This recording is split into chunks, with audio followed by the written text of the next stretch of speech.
Bonjour, je m'appelle Jérôme Ravenet et je vous partage sur ce fil de podcast la synthèse de cours donnés dans différents instituts depuis 2004 autour des théories et des pratiques médicales issues des traditions anciennes d'Orient et d'Occident. Bienvenue sur Énergie Tradition Santé à tous ceux qui nous écoutent avec discernement.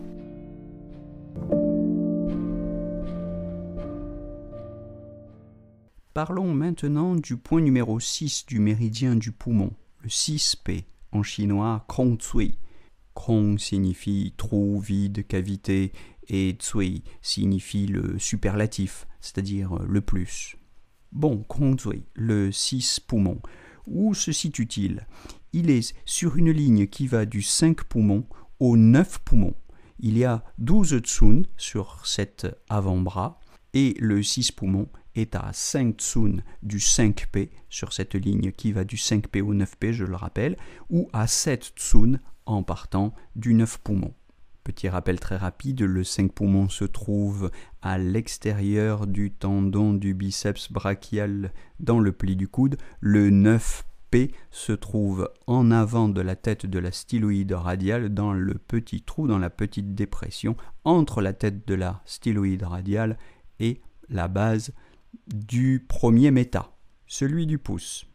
Bien, alors qui est le 6P ? C'est un point si, XI, un point si urgence, un point si crevasse, dites-le comme vous voulez, le point si du méridien du poumon. Ces points-ci sont réputés pour stopper les saignements. Alors, spécialement pour le 6P, deux types de saignements, ceux qui concernent les poumons dont l'orifice est le nez et ceux qui concernent les intestins.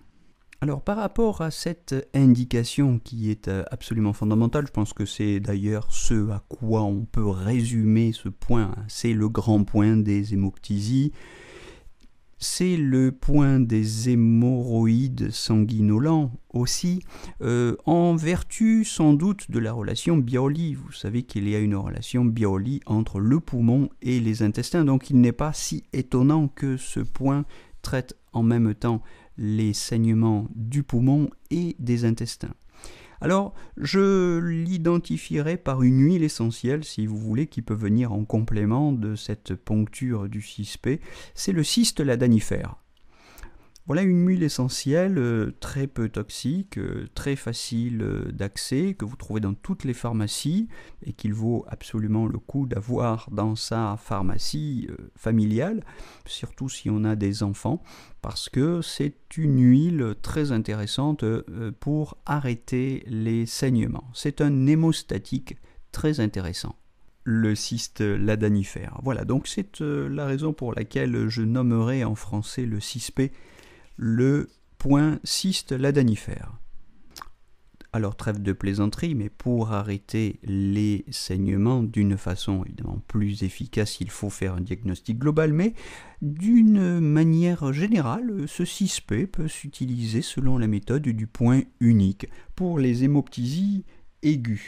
Alors on peut toujours lui rajouter un 17 Vessi par exemple, point maître du sang pour tous les problèmes qui se manifestent au niveau du sang. Dans le haut du corps, Geshu, le 17 Vessi, est très intéressant en complément. Si on veut avoir une action plus ciblée au niveau des intestins pour les hémorroïdes sanguinolents, pensez évidemment à un grand point des hémorroïdes, le 57 Vessi. Pensez aussi au hors méridien Arbei au niveau de l'avant-bras.